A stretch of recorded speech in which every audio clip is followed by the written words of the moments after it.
Hi, my name is Danielle Palli, and as a mindfulness coach, I also lead meditation classes and workshops, and I present on mindfulness and meditation and why it's so important. If you've been coaching with me for any length of time, I probably sound like a broken record, mainly because I truly believe that meditation is one of the best things you can do for your mental health and well-being. Now, there's many reasons to meditate. I'm going to talk about just 5 today. And the first 4 you may have heard of before, so it might be a refresher.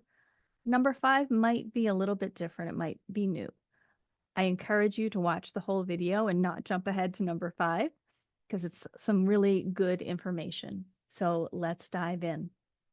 Number 1, meditation helps with emotional regulation.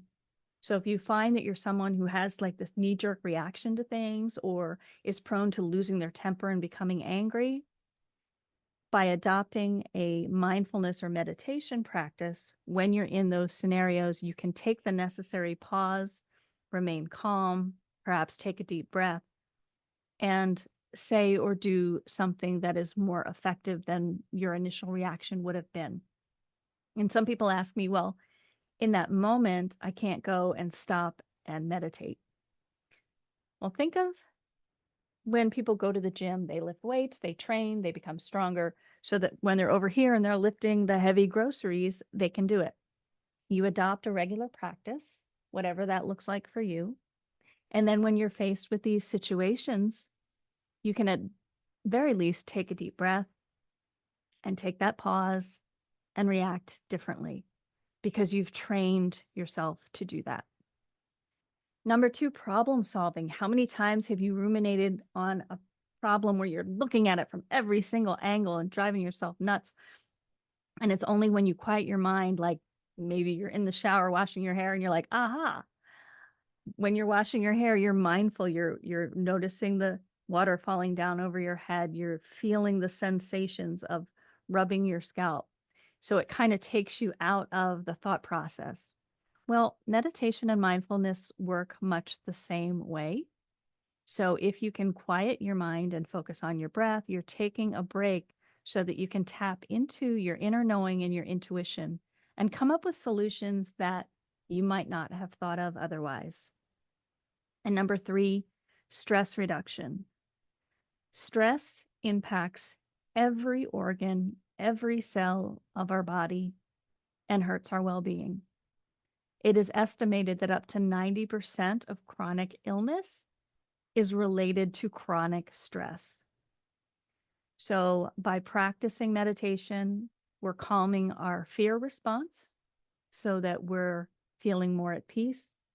And we're calming all those reactions in the body so that our body functions better, so that our brain functions better, so that we are more peaceful in our way of being. So meditation for stress reduction. Number 4, self-awareness. So when we sit in meditation, we understand our emotions and what drives us.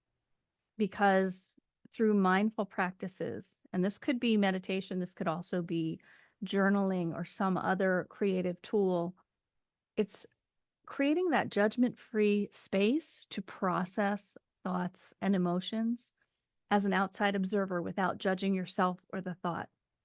And you can really learn a lot about yourself and about the world just by taking that pause. And number 5, mental awareness. So I ask people sometimes, where does your mind go when left unattended? So when you sit in meditation, or even if you're sitting, pausing before a meeting, the mind starts wandering. And we don't necessarily take stock of what's going on in our minds. Are those thoughts helping or hurting you?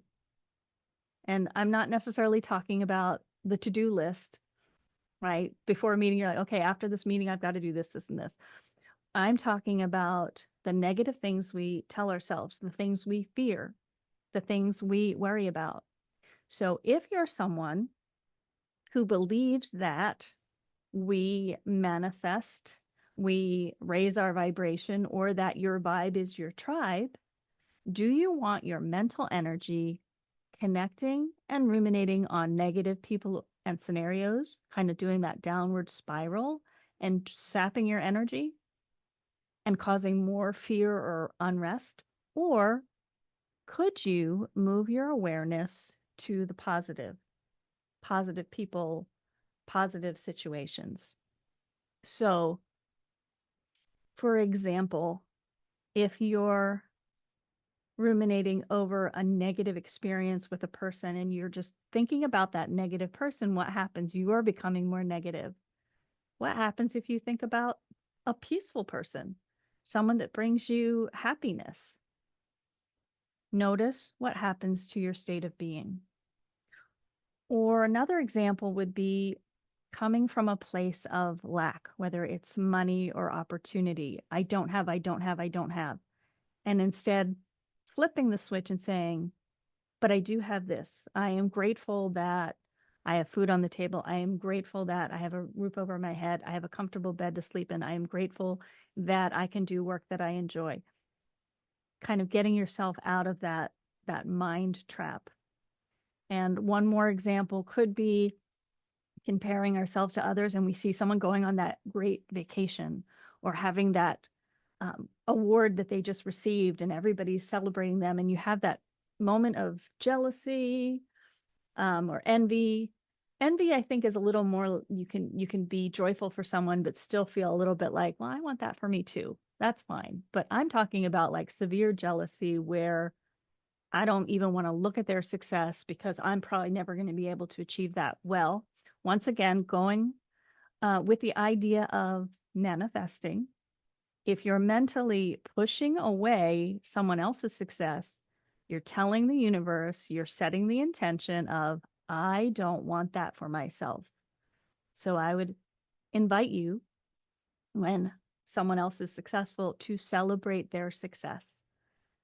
Celebrate their success because it's the nice thing, it's the right thing to do, but also celebrate their success because it is more likely to attract that success in your own life. Thanks for joining me.